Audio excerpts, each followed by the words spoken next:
Buenos días.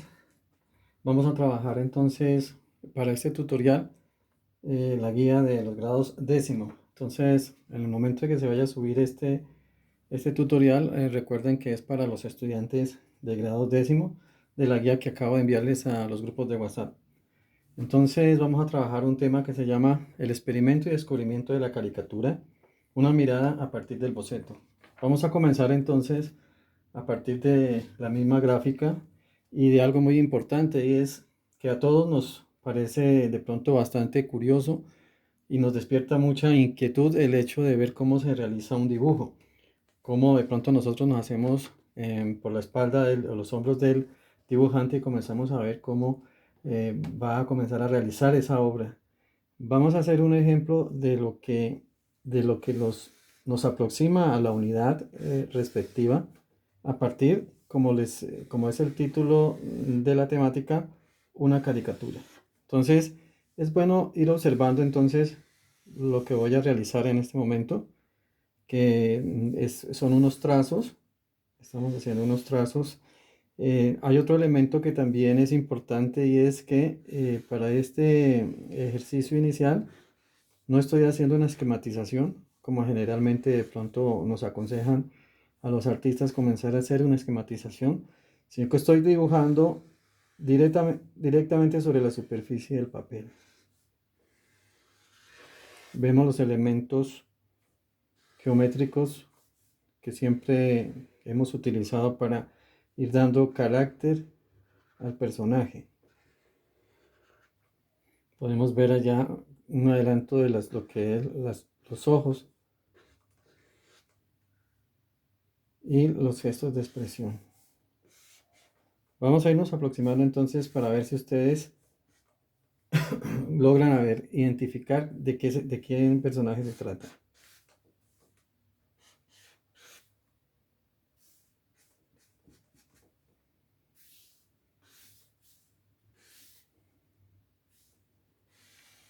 Hay un aspecto entonces desde este punto de partida fundamental, y es que en este momento en que yo estoy realizando este dibujo, tengo que ser bastante preciso en la ejecución y en la distribución de los puntos, de los elementos fisonómicos de dicho personaje. Creo que de pronto ya hay bastantes elementos como para que identifiquemos de quién se trata, y al cual de pronto nosotros también vamos a incluir dentro de esta charla. Creo que algunos dicen, bueno, este señor se llama Pablo Picasso, pintor español,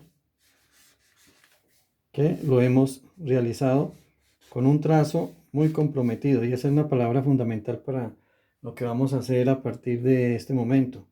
Los trazos comprometidos, es decir, como vieron ustedes, no he hecho ningún tipo de bocetación previa, sino que directamente con el marcador comencé a darle carácter y volumen. Ya saben, comencé un poco con el contorno, luego seguí con los rasgos faciales, y ya en este momento lo que estoy dando es un poquito de valor de línea para poderle dar lo que son volúmenes al mismo personaje. Entonces nosotros con las líneas podemos darle también volumen. Ese compromiso de la línea es importante porque nos va dando como una especie de guías de lo que se va a trabajar en este ejercicio, y es las formas de representación del boceto a través de la historia del arte. Cómo los artistas en esa indagación, en esa exploración personal, porque ustedes saben que la esquematización inicial de un dibujo eso es una especie de fuente de estudio del artista para ver definitivamente cómo va a quedar ese trabajo. Y esta representación y ese estudio del boceto es muy variante de acuerdo a las técnicas y las decisiones que tome el artista. Entonces, este es el primer ejercicio, Pablo Picasso, como ya dijimos anteriormente, y a través de este personaje que también nos vamos a manifestar, de sus mensajes y de sus palabras célebres, vamos a considerar dos frases que él nos dejó para la historia. Él nos dice primero que todo niño nace siendo artista. Lo difícil es que lo siga siendo a medida que vaya creciendo. Entonces mire lo importante y esa reflexión que nos deja a partir de cómo el niño nace como un artista, con esas capacidades de ver su propio mundo y de interpretarlo a través de las líneas. Otra frase célebre que también vamos a considerar para el curso y para este taller del mismo autor, Pablo Picasso, se refiere así. Dice que demoré muchos años en aprender a pintar como los pintores y artistas del Renacimiento. Y he demorado toda una vida para pintar como un niño. Entonces, miren estas dos frases que hacen relación al niño de pronto que tenemos todos dentro y de que tenemos esa capacidad de poder dibujar. En las fotocopias, en el taller que yo les envié, hay una lectura que nos habla precisamente de estos elementos que estamos trabajando, que es un poco como el trazo comprometido que acabo de realizar. Y a partir de unas ilustraciones que nos van a ir conceptualizando un poco sobre la temática respectiva. Veamos, por ejemplo, en lo que la primera ilustración, ¿no?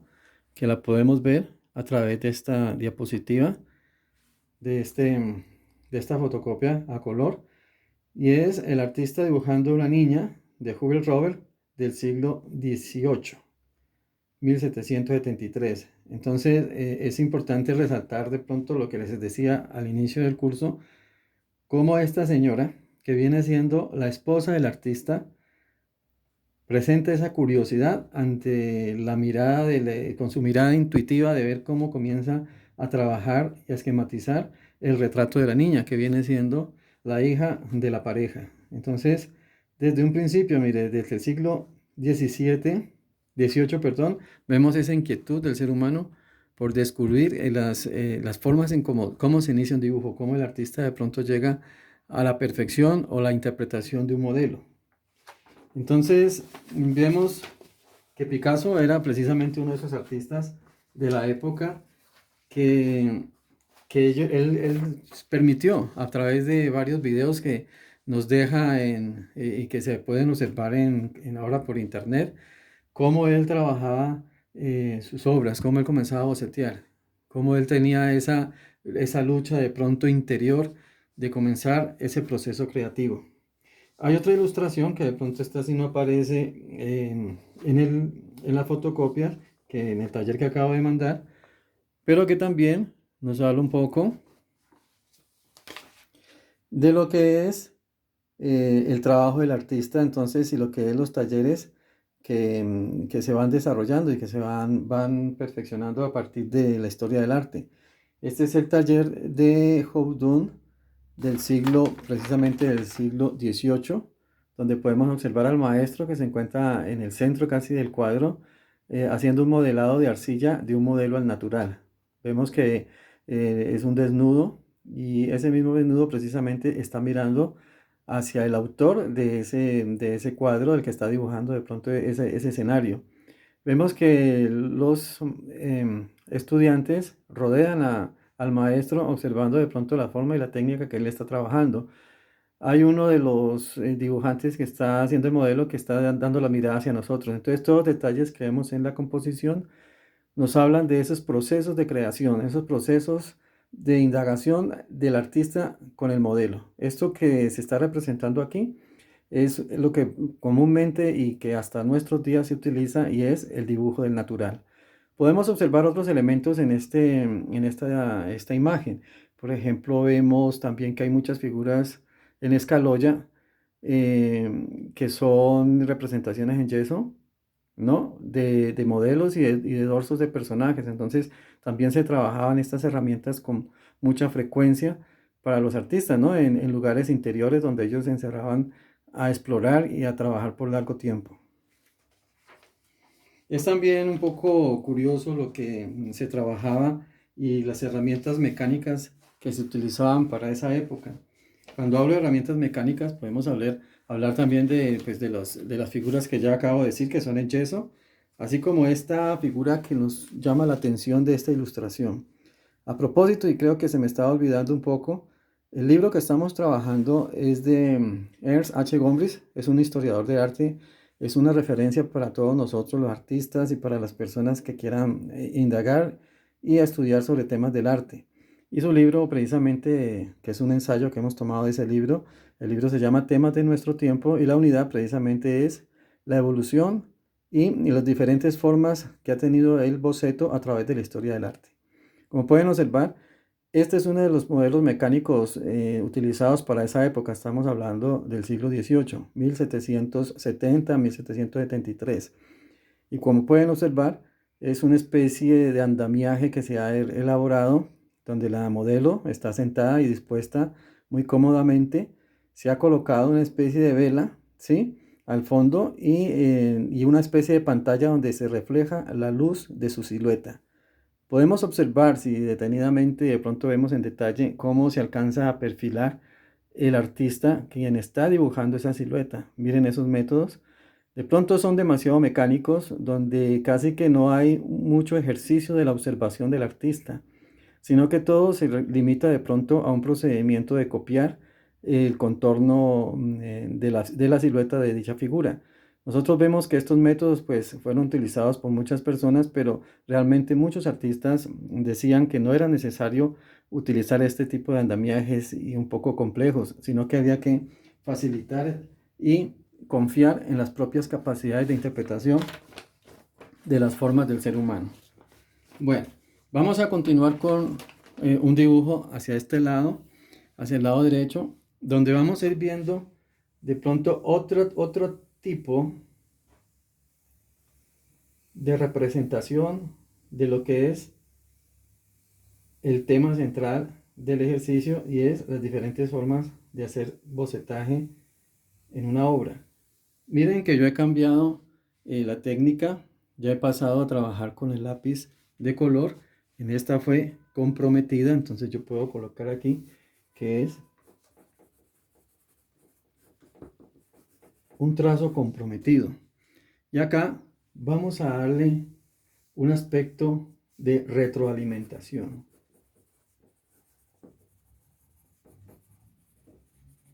Y que muchas veces puede ser identificado con una palabra también que es clave, y es improvisación.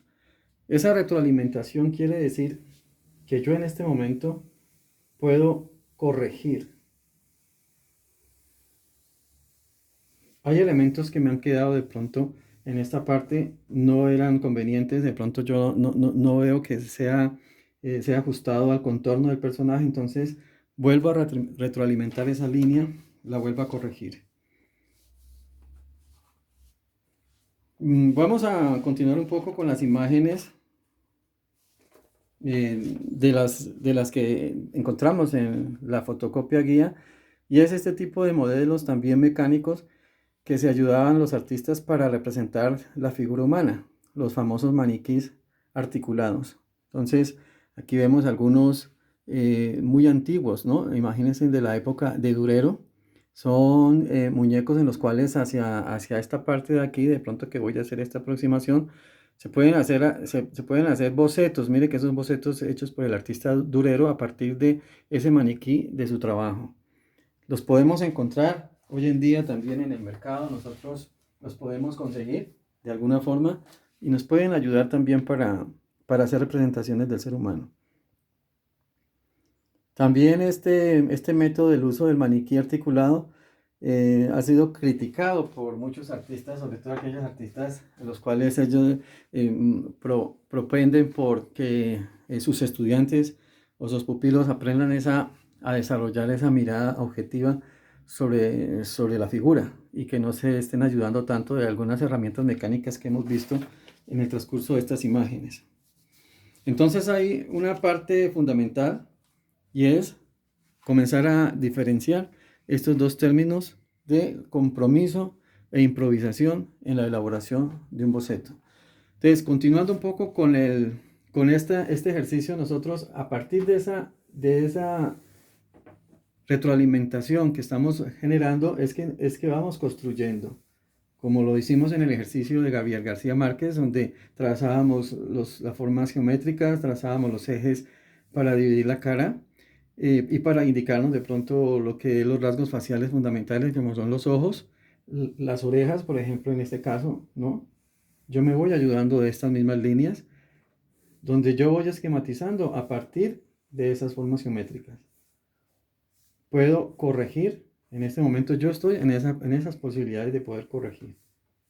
Vamos a hacer el mismo personaje, pero entonces ya variando un poco las características de los estilos de representación en el bocetaje, que es el tema fundamental. Les vamos a dejar esa parte donde estamos haciendo esquematización del dibujo para comenzar a ver un poco las siguientes diapositivas de esa lectura. Por ejemplo, miren, cuando yo les hablaba del dibujo del natural, como estaban en el taller de Hobdon, donde él estaba trabajando modelado en arcilla, podemos ver que el trabajo del natural se representa con esta foto donde vemos al modelo en su parte central del taller, un sitio muy bien iluminado, unos espacios amplios y cada artista de pronto en diferentes posiciones de perspectiva donde podemos ver la figura de la señora, en este caso de un desnudo. Entonces en la espalda, de frente, de semiperfil. Entonces lo que se hace de pronto en este ejercicio de dibujo del natural es unos tiempos limitados. Generalmente pues la intención es comenzar a saber hacer una lectura muy rápida y de pronto confiados en nuestra propia intuición y observación del modelo y las proporciones del mismo en el papel. Y entonces, ¿qué hacían en estos ejercicios? Por ejemplo, que se trabajan en los talleres de arte. Los artistas se van rotando la posición, es decir, ellos van cambiando de perspectiva para que todos tengan esa posibilidad de tener diferentes ángulos de representación de estos modelos. Entonces, mire, cuando hablamos de representación en modelo natural, este es un claro ejemplo de cómo es ese ejercicio.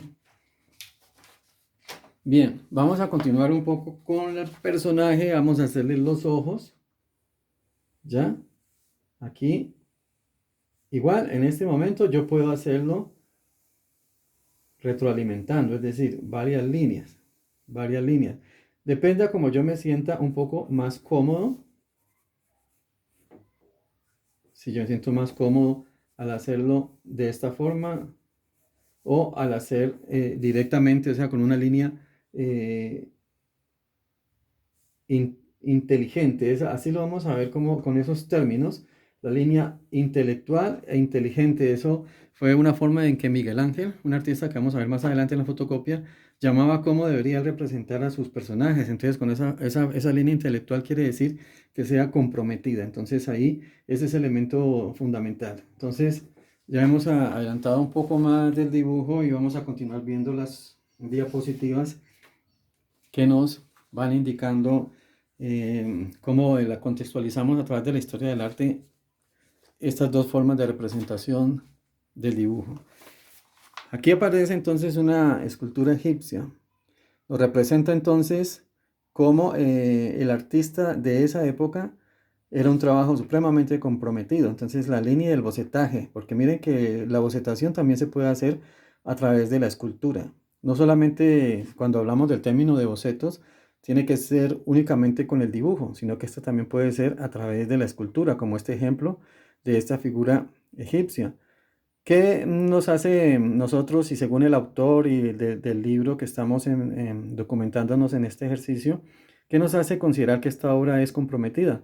Pues la precisión del escultor de esa época era supremamente importante. Es decir, él trabajaba esta pieza directamente sobre la piedra y iba moldeando la forma de tal situación de que no podía equivocarse. El hecho de llegar de pronto a equivocarse en uno de sus golpes sobre la superficie de la piedra para dar la forma y desbastar las partes que no estaban comprometidas para la figura, esto lo hacía él al artista que tenía que retroceder todo el ejercicio, es decir, comenzar de nuevo. Entonces mire el nivel de compromiso que tenían los artistas y los escultores de Egipto, ¿no? Entonces aquí está esta diapositiva. Muy distinto para este modelo del siglo XVIII, que es en donde estamos trabajando un poco la temática del arte, del escultor Johannes Wolfgang, donde podemos ver que previamente para este ejercicio se trabajó con arcilla. El trabajo de la arcilla es muy distinto al trabajo de piedra que lo hacían los egipcios. En ese trabajo de arcilla, el artista se daba ese lujo como les digo, retroalimentar esta obra, de improvisar en ciertas medidas y de comenzar con una idea, con un concepto de lo que él tenía, de pronto de lo que quería llegar al final, y en el transcurso de ese camino las cosas pueden ir variando, es decir, se daba la posibilidad de que la experimentación con el material, las dificultades que presentaba ese mismo material, hacía que de pronto él mejorara o simplificara su pieza para los propósitos respectivos, ¿no? Entonces vemos esta diferenciación. Entonces esta escultura que vemos ahí la vamos a catalogar como un trabajo de retroalimentación y de improvisación en la historia del boceto. Bueno, una vez que tenemos el personaje ya boceteado, procedemos a hacer la línea de los personajes y sobre todo en esto lo que es el manejo de la caricatura. La línea de esos personajes ya se hace directamente con el rapidógrafo, en este caso de pronto es mi marcador, y podemos ver que entonces la línea pasa a ser comprometida completamente. Es decir, a donde tú colocas el marcador, colocas la mirada y queda representado ese personaje.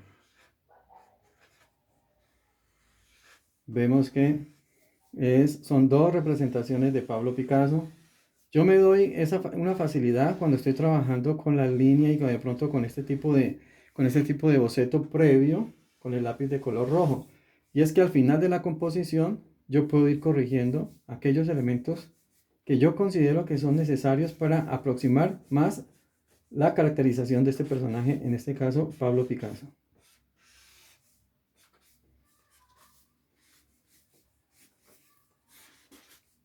Nosotros aquí tenemos una esquematización muy básica, ¿sí? Dos tipos de bocetos, pero miren que llegamos de pronto al mismo resultado. Cuando ya viene el texturizado es de pronto comenzar a colocarle, si yo quiero, un poco más de sombra. Las sombras las puedo hacer de forma de líneas, las puedo hacer con sombras, puedo utilizar implementos como las tizas, con los mismos lápices y también hasta el mismo marcador cuando comienzo yo a hacerle rayas indicando de pronto algún tipo de ornamento o de arreglos en el vestido, en la camisa. Entonces esto aquí ya nos va diferenciando de que es una camisa que de pronto yo le he colocado un poco de ornamentos y de líneas y de rayas. Bueno, vamos a continuar con algo muy importante y ya a nombrar algunos artistas como Leonardo da Vinci, pero antes de eso vamos a considerar lo que es la escritura en esta unidad. O sea, nosotros vemos que hay un espacio que nos habla sobre lo que es la escritura, es decir, el hecho de escribir. Es fundamental nosotros relacionar esto del boceto con la parte de la escritura, en el sentido de que nosotros, bueno, inicialmente aprendemos a dibujar. Nosotros tenemos una inquietud. La inquietud nuestra inicialmente es hacia la escritura. Y si nos damos cuenta, escribir es comenzar al hacer las letras, todas tienen una composición, tienen unas formas. Algunas de esas letras se nos dificultan cuando éramos pequeños, hacerlas con mayor facilidad, de pronto hay unas más difíciles. El ejercicio que nosotros vemos y que está ahí es cómo relacionamos eso de dibujar y escribir. Hay algo interesante que nos da una ilustración y es cuando a partir de una palabra, podemos comenzar a desarrollar una gráfica de personajes, ¿no? A generar de pronto, a generar ideas, ¿sí? Con la ayuda de la misma letra, a comenzar a colocar elementos, ¿sí? Las letras ahora que se nos han vuelto,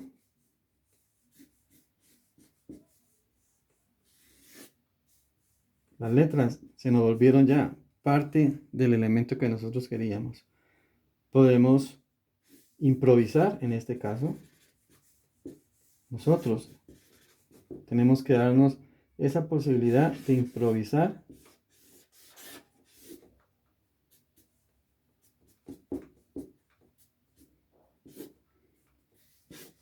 con el dibujo.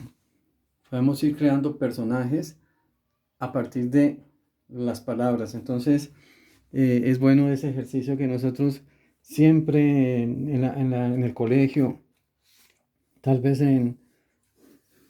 nos hacían relacionar estos elementos con algún dibujo. Por ejemplo, si podíamos hacer de estas pequeñas líneas, podemos ir creando personajes dentro de la propia imaginación que cada uno de nosotros tengamos. ¿Qué personajes podemos ir creando, no?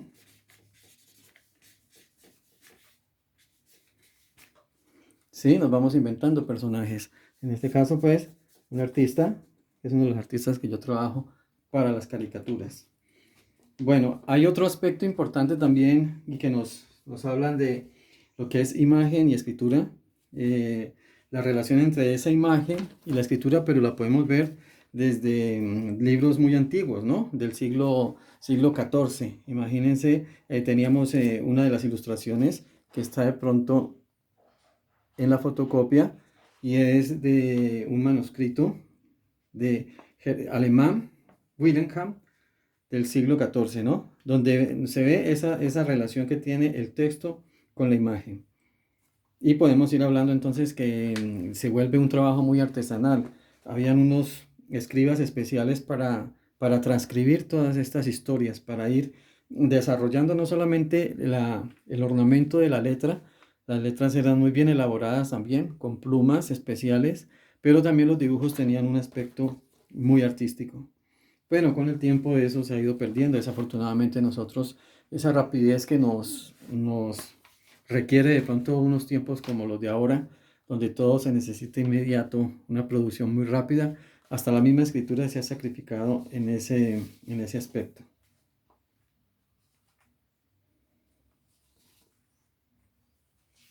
Bueno, entonces ahora sí vamos a hablar de Leonardo.